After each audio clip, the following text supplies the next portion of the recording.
दोस्तों, आज की इस जादुई कहानी में आप देखने वाले हैं एक गरीब मगर बहुत मेहनती किसान रामू की दिलचस्प कहानी। एक दिन उसे एक पुराना हल मिलता है जो जादुई है। जो भी बीज बोएगा वो फौरन उगाएगा। रामू की खुशी का कोई ठिकाना नहीं रहता, लेकिन उसके लालची पड़ोसी लालची लाला की आंखें लालच से लाल हो जाती हैं। वो चुपके से हल चोरी कर लेता है और सोचता है कि अब पूरा गांव खरीद लूंगा। फिर क्या होता है? जादुई हल लालच बर्दाश्त कर पाता है या सब कुछ बर्बाद हो जाता है?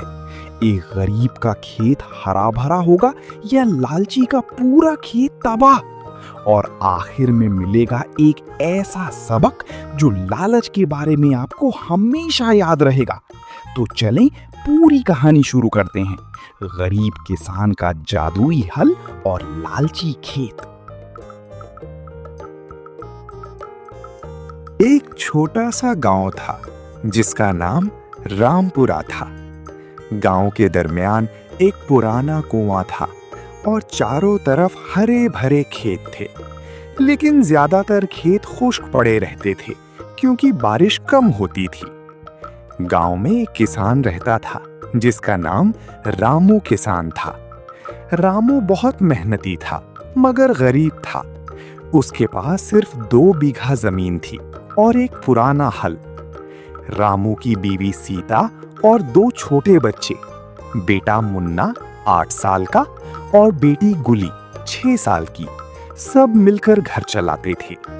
रामू सुबह सूरज निकलते ही खेत में चला जाता, हल जोतता, बीज बोता, पानी डालता, मगर फसल हमेशा औसत ही आती। उसके पड़ोसी किसान लालचंद, जिसे सब लालची लाला कहते थे, के पास ज्यादा जमीन थी और वो हमेशा रामू को ताने मारता। अरे रामू, तू अभी तक घिसट रहा है। देख मैं कितना मालदार बन गया। तुझे मेहनत का फल नहीं मिलता क्योंकि तू सीधा साधा है। लालच कर, तरक्की कर, लालची लाला हंसते हुए कहता। रामू मुस्कुराकर जवाब देता, भाई, मेहनत से जो मिलता है वही असली होता है। लालच से कभी खुशी नहीं मिलती। एक दिन शाम को रामू अपने खेत में हल जोत रहा था। अचानक आसमान में बादल छा गए और हल्की बारिश शुरू हो गई। रामू ने सोचा चलो आज जल्दी घर चलते हैं। लेकिन जैसे ही वो हल को खींचकर मोड़ने लगा, हल अचानक चमक उठा। हल्की फल से सुनहरी रोशनी निकली और हवा में एक मीठी सी खुशबू फैल गई। रामू डर गया। उसने हल को छोड़ दिया। तभी हल खुद ब खुद जमीन में घुस गया और एक आवाज आई, गहरी मगर प्यारी आवाज। मैं जादुई हल हूँ। जो भी तू इसमें बोएगा वो फौरन उगाएगा। मगर याद रखना, लालच मत करना। जो बोएगा वही पाएगा और ईमानदारी से ही इस्तेमाल करना। रामू की आंखें फटी की फटी रह गई। उसने चारों तरफ देखा, कोई नहीं था। उसने सोचा शायद ख्वाब है, मगर हल अब भी चमक रहा था। रामू ने हल उठाया और घर ले आया। रात को उसने सीता को सारी बात बताई। सीता पहले तो हंसी, फिर बोली, अगर सच है तो कल सुबह आजमा कर देखते हैं। मगर रामू, लालच मत करना। हमारे बच्चों का मुस्तकबिल अच्छा हो, बस यही काफी है। अगली सुबह रामू खेत में गया। उसने पहले थोड़े से गेहूं के बीज बोए। जैसे ही बीज जमीन में गिरे, हल ने खुद ब खुद चलना शुरू कर दिया। 5 मिनट में पूरा खेत हरा भरा हो गया। ऊंचे ऊंचे गेहूं के पौधे, सुनहरी बालियां लहरा रही थी। रामू खुशी से उछल पड़ा। उसने सीता और बच्चों को बुलाया। पूरे गांव में खबर फैल गई। लोग देखने आए। सब हैरान थे। लालची लाला भी आया। उसकी आंखें लालच से लाल हो गई। अरे रामू, ये क्या जादू है? मुझे भी बता दे, मैं तुझे पैसे दूंगा। रामू ने कहा, भाई, ये जादुई हल है, मगर ये सिर्फ ईमानदार इंसान के लिए काम करता है, लालच करने वाले के लिए नहीं। लालची लाला दिल में सोचने लगा, ये रामू बेवकूफ है। मैं चुपके से हल चोरी कर लूंगा। रामू ने पहले कुछ फसल काटी और बाजार में बेची। अच्छे दाम मिले। खानदान की हालत बेहतर होने लगी। बच्चों को नई किताबें मिली, सीता को नई साड़ी। रामू ने गांव के गरीबों को भी अनाज बांटा। सब कहती रामू सच्चा इंसान है, इसलिए खुदा ने उसे जादू दिया। मगर लालची लाला रात को चुपके से रामू के खेत में घुस आया। उसने जादुई हल उठाया और अपनी बड़ी खेत में ले गया। वहां उसने सोचा, अब मैं अमीर बन जाऊंगा। मैं सारे बीज बो दूंगा, गेहूं, चावल, सब्जियां, फल, सब कुछ। लालची लाला ने हल में सारी तरह के बीज डाले और हल चलाया। हल चमका और सच में सब कुछ फौरन उगाया। पूरा खेत फलों और अनाज से लद गया। लालची लाला खुशी से पागल हो गया। वो नाचने लगा, अब मैं बादशाह बन गया, पूरे गांव को खरीद लूंगा। उसने इतना लालच किया कि सोचा, क्यों ना और बो दूं, जितना बोऊंगा उतना ही पाऊंगा। उसने और बीज मंगवाए और रात भर बोता रहा।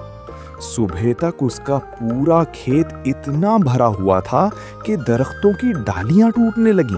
फल इतने भारी हो गए कि जमीन फटने लगी। अचानक हल ने फिर आवाज दी, लालच करने वाले, तूने कानून तोड़ा, अब अपना अंजाम देख ले। जादुई हल अचानक रुक गया। सारी फसल एक साथ सड़ने लगी। फल गिरने लगे। गेहूं की बालियां काली पड़ गईं। कीड़े लग गए। लालची लाला चीखने लगा, नहीं नहीं, रुक जा। मगर कुछ नहीं हुआ। पूरा खेत बर्बाद हो गया। इतना बर्बाद कि जमीन भी खराब हो गई। लालची लाला रोते हुए बैठ गया। उसके सारे ख्वाब चूर चूर हो गए।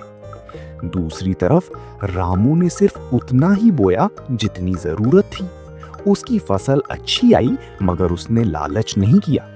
उसने गांव के स्कूल के लिए कुछ पैसे दिए, कुएं की सफाई करवाई और गरीब किसानों को बीज बांटे।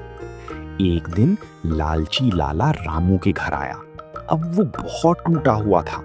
उसने रामू से माफी मांगी। भाई रामू, मुझे माफ कर दो। मैंने लालच में हल चोरी कर लिया था। अब मेरा सब कुछ बर्बाद हो गया।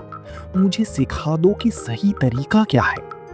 रामू ने मुस्कुराते हुए कहा, लाला, जादू हल में नहीं, इंसान के दिल में होता है। लालच कभी अच्छा नहीं होता। मेहनत करो, ईमानदारी से काम करो, खुदा सब कुछ देता है। रामू ने लालची लाला को हल वापस कर दिया। इस बार लालची लाला ने सबक सीख लिया।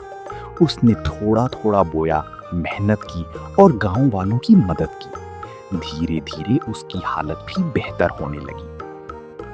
कुछ महीनों बाद गांव में अच्छी बारिश हुई। रामू का खेत फिर हरा भरा हो गया, मगर अब बगैर जादू के भी, क्योंकि अब पूरा गांव मेहनत और ईमानदारी से काम करने लगा था। जादुई हल एक दिन रामू के खेत में फिर चमका और बोला, तुमने साबित कर दिया कि असली जादू लालच में नहीं, मेहनत और नेकी में है। अब मैं जा रहा हूं, मगर याद रखना, जो बोओगे वही काटोगे। हल गायब हो गया। रामू, सीता और बच्चे खुशी खुशी रहने लगे। गांव वालों ने रामू को ईमानदार किसान का खिताब दिया। दोस्तों, लालच इंसान को कभी आगे नहीं ले जाता। जो कुछ मिले उसमें कनात करो, मेहनत और ईमानदारी से काम करो तो असली खुशी और कामयाबी खुद ब खुद आती है। लालच करने से सब कुछ बर्बाद हो जाता है, बिल्कुल वैसे ही जैसे लालची लाला का खेत बर्बाद हुआ।